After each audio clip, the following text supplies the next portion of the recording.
Hello दोस्तों, नमस्कार। कैसे हो आप सब? ठीक हो? आज मैं एक मनुष्य होने के नाते आप लोगों से, मेरे मनुष्य साथियों से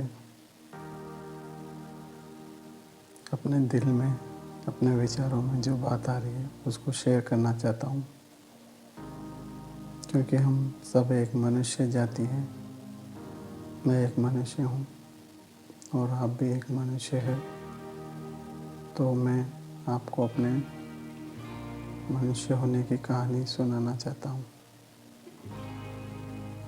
ये कहानी शब्दों के द्वारा कही जाएगी, लेकिन आप शब्दों में ही उलझ कर मत रह जाना।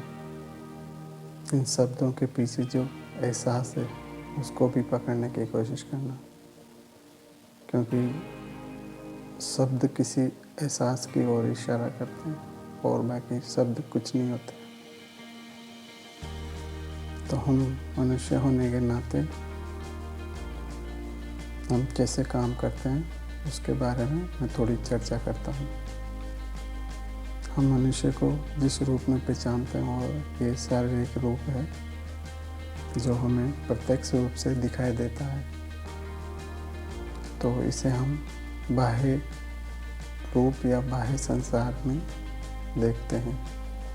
पर इस बाह्य रूप को चलाने के लिए एक हमने मानसिक रूप से बहुत बड़ा संसार अपने चेतना के अंदर बनाया हुआ है।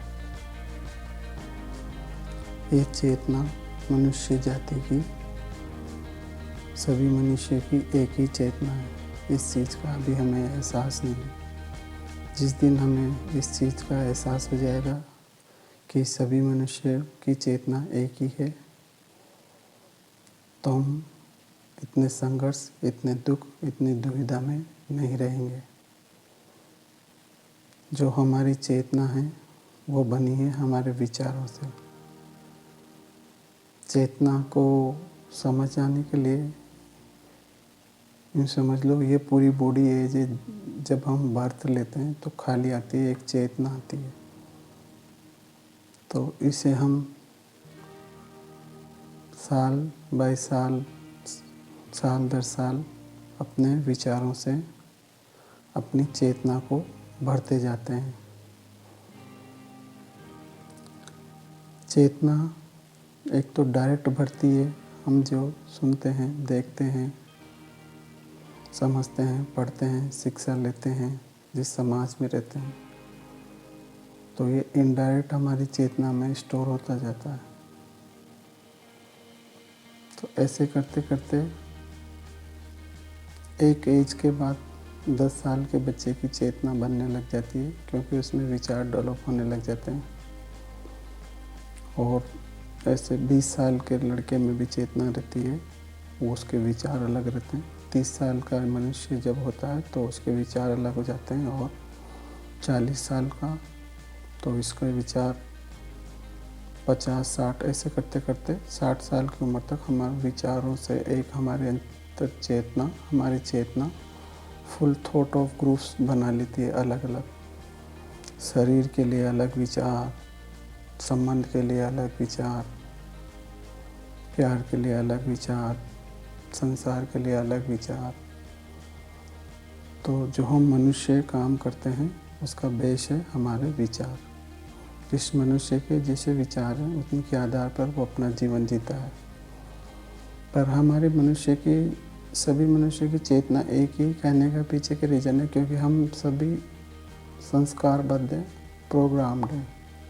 और ये प्रोग्राम्ड हमें हमारी शिक्षा के द्वारा होता है, हमारे समाज के द्वारा होता है, हमारे धर्मों के द्वारा होता है। जिस वातावरण, जिस माहौल में हम पढ़े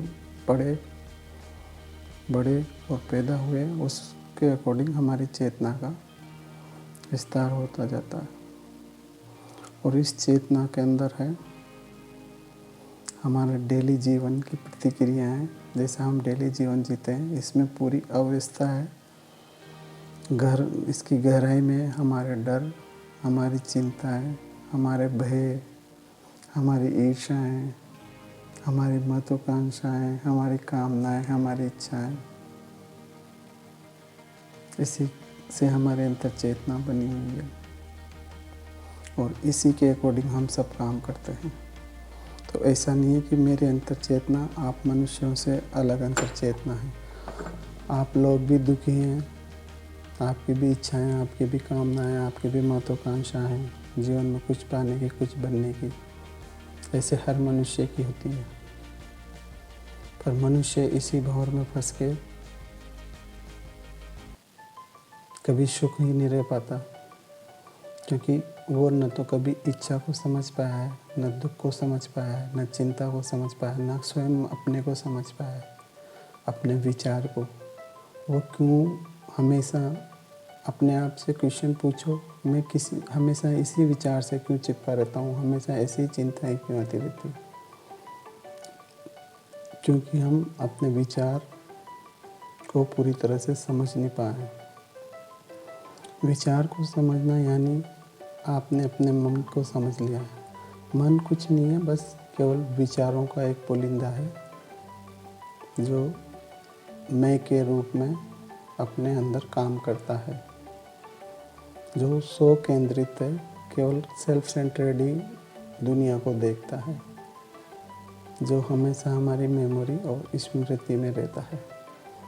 तो हमारे विचार कैसे बनते हैं, इसकी संरचना मैं आप लोगों को बताता हूँ। जैसे जैसे हम बड़े होते हैं तो इनडायरेक्ट और डायरेक्ट हमारे विचार मेमोरी में स्टोर हो जाते हैं, वहाँ मेमोरी बन जाती है। फिर मेमोरी से हम कुछ विचार आते हैं, उनके अकॉर्डिंग काम करते हैं, फिर उसी से हम सीखते हैं, फिर और कम करते हैं। ऐसे इस चक्कर में हम चलते रहते हैं।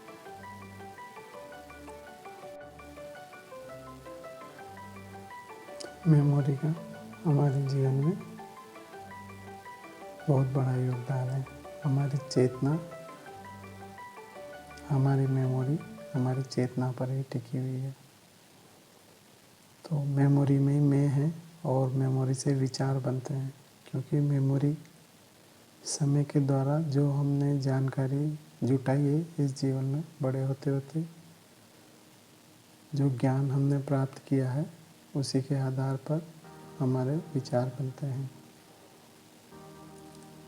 तो विचार को समझना, उसकी प्रकृति और उसकी गति को समझना बहुत ज़रूरी होता है, क्योंकि जब तक हम विचार की प्रकृति और उसकी गति को नहीं समझेंगे तब तक हम जीवन में हमेशा कन्फ्यूजन और दुविधा, संघर्ष और द्वंद्व में ही जिएंगे। क्योंकि विचार ही क्या करता है, अपने से अलग एक विचार करता, अवलोकन करता मैं को अपने अंदर विचार दो भागों में बांट लेता है। विचार खुद सोचता है कि मैं देखता हूँ कि कौन सा मुझे विचार आ रहा है, तो हम एक विचार करता बन जाते हैं और अपने ही विचार को खुद एनालिसिस कर जाते हैं। जिस दिन हमें पता चल जाए कि विचार करता और विचार एक ही है, इस गुत्थी को, इस पहेली को अगर आप सुलझा लो तो जीवन की आधी समस्याएं आपकी ख़त्म हो जाएगी। क्योंकि जहाँ भी दो रहेंगे, मैं और तू रहेगा, आप और हम रहेंगे, द्वंद्व रहेंगे, संघर्ष रहेंगे। जहाँ भी विचार करता और विचार अलग अलग रहेंगे तो संघर्ष रहेगा। ये बात समझने में थोड़ी कठिन हो सकती है, पर ये बातें सुनने की नहीं है, आपको अपने जीवन में प्रयोग में लाने की है। इनका जीवन में प्रयोग जरूरी है, वन्यथा तो अन्यथा ये केवल शब्द मात्र रहेंगे। शब्दों का कोई मोल नहीं है, मैंने पहले ही बताया है। और मैं और आप जो इस समय मेरी ये बातचीत सुन रहे हैं, उनका समान स्तर होना ज़रूरी है, तभी वो मेरे शब्दों के पीछे जो एहसास है उनको समझ पाएंगे। क्योंकि जब तक दो मनुष्यों का समान स्तर नहीं होगा, समान स्तर का मतलब यूँ नहीं है कि पैसा, संपत्ति और बौद्धिक क्षमता, इससे नहीं है। समान स्तर का एक तरीके से हर मनुष्य के अंदर वो है, वो प्रज्ञा है, वो एहसास है जो उसको महसूस करा देती है कि इन शब्दों के पीछे क्या है। तो हमारी चेतना ही हमारे जीवन को चलाती है। हम इस पर चर्चा कर रहे थे। तो चेतना का मैंने बताया, चेतना में क्या क्या होता है। चेतना में हमारे दुख होते हैं, सुख होते हैं, महत्वाकांक्षाएँ होती है, चिंताएँ होती है, डर होता है, स्पर्धा होती है, प्रेम होता है, ईश्वर के बारे में धारणाएँ होती है। तो ये हम पहले से ही हमारे अंदर पूर्वग्रह रूप में मौजूद है। हम संस्कारबद्ध एज ए कंप्यूटर की तरह हम ऑटोमेटिक चलते रहते हैं। जब तक आप अटेंशन ध्यान नहीं दोगे तो आपको पता ही नहीं चलेगा। आप ऑटोमेटिक एक मोड में चल रहे हो, एक मशीन की तरह चल रहे हो। आपको कभी भी दुख के विचार आने लग जाएंगे, आपको पता ही नहीं चलेगा आप क्यों दुखी हो रहे हो। कभी भी चिंता आने लग जाएगी, कभी भी हमेशा 24 घंटे डर में महसूस एहसास होता रहेगा।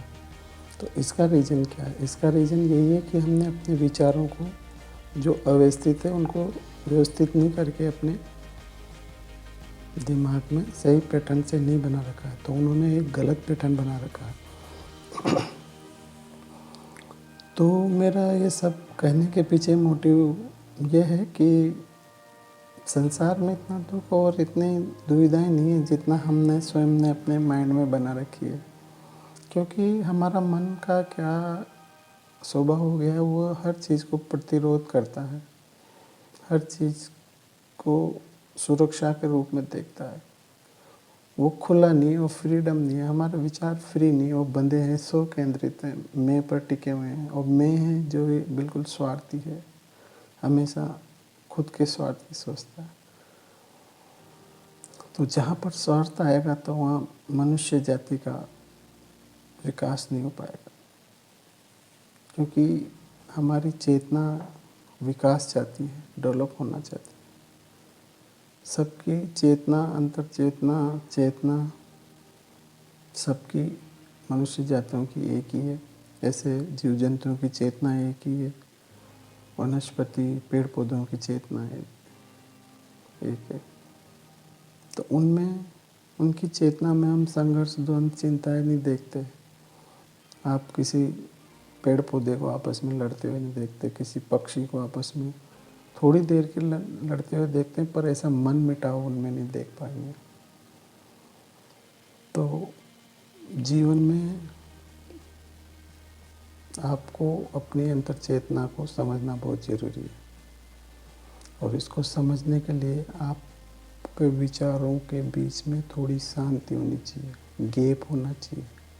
ये मेडिटेशन और ध्यान का जो पूरा प्रोसीजर, पूरा योगा वेगा सब चल रहा है, वो है कि जो हमारे विचार ऑटोमेटिक मोड में चल रहे हैं, उनमें कुछ बीच में अंतराल रहे, शांति रहे, मौन रहे। एक बार आपके मन में मौन मतलब शांति, निश्चलता आ गई, तो आपको जीवन में ईश्वर के दर्शन हो जाएंगे। आपको जीवन को देखने का नज़रिया ही बदल जाएगा। और जब तक आपके मन में शांति नहीं है, विचारों में व्यवस्था नहीं है, आप कितना भी कुछ कर लें जीवन में, कितना भी पैसा कमा लें, कितनी भी एक्सरसाइज कर लें, कितने भी संबंध बना लें, आप इस सुखी नहीं हो सकते। क्योंकि संबंध दो विचारों के बीच में होते हैं और विचार आपस में छवि बना लेते हैं। आपका किसी से कोई संबंध है तो आप उससे प्रत्यक्ष संबंध से आप संबंधित हो ही नहीं। आप उसके आपके दिमाग में, मेमोरी में एक इमेज है, उससे रिलेटेड, और उसके दिमाग में भी आपके प्रति एक इमेज है। तो उन दो इमेज के बीच में संबंध है। तो विचार और मन की यही चाल है कि ये इमेज बना के रखता है। और जब तक इमेज रहेगी, हमारे रियल संबंध होंगे ही नहीं। ऐसे ही भय और डर की बात है क्या जिस समय तुम्हें या मुझे किसी भी बात का भय होता है तो उसी तुरंत पता चल जाता है भय है, या बाद में भय नाम का शब्द मेमोरी से आता है कि ये भय है, तब पता चलता है?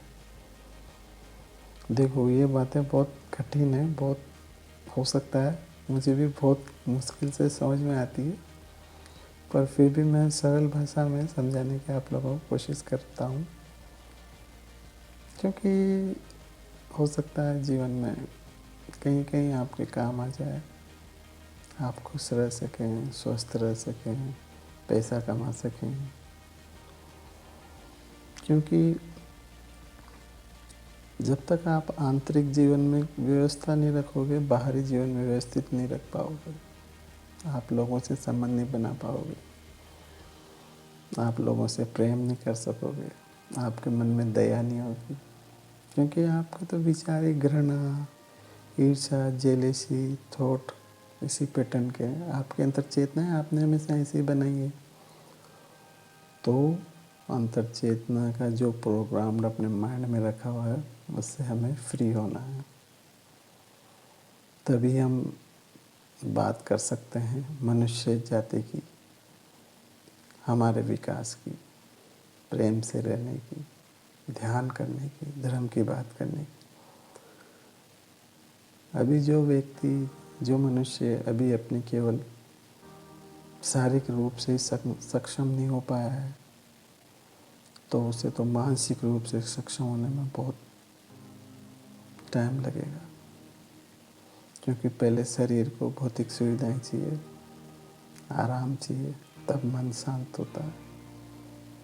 मन और बॉडी अलग अलग नहीं है। अगर बॉडी को निरोगी काया रखना है तो पहले मन को निरोगी काया करना है, और मन बॉडी से भी ज़्यादा अव्यवस्थित है। उसके बाद आता है ईश्वर और जीवन, क्योंकि जीवन बर्थ और मौत के बीच है, ये जन्म और ये मृत्यु।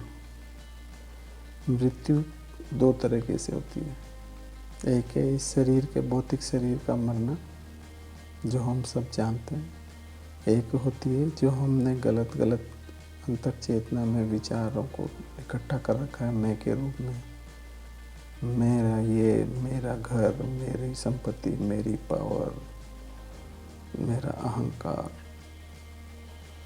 जब इसकी मृत्यु होती है तब प्रेम का उजाला प्रकाश जीवन में आता है, तब आप प्रेम की धारा में प्रेम से रहने लगते हो, शांति से रहने लगते हो, लोगों से प्यार करने लगते हो, इस प्रकृति से प्यार करने लगते हो, जीव जंतु से प्यार करने लगते हो। तब आप इस मैं और इस अहंकार से मुक्त हो जाते हो, फ्री हो जाते हो। तो एक इस तरह की भी मुक्ति होती है, जीवन के रहते हुए मृत्यु होना। मृत्यु, ये बॉडी तो मृत्यु हो ही जाती है, इसका तो किसी रोग से, किसी एक्सीडेंट से, किसी बीमारी से, इसको मृत्यु नहीं कहते। मृत्यु, जीवन और मृत्यु साथ साथ चलते हैं, जैसे सांस का अंदर लेना और बाहर छोड़ना साथ साथ चलता है, ये जीवन और मृत्यु है।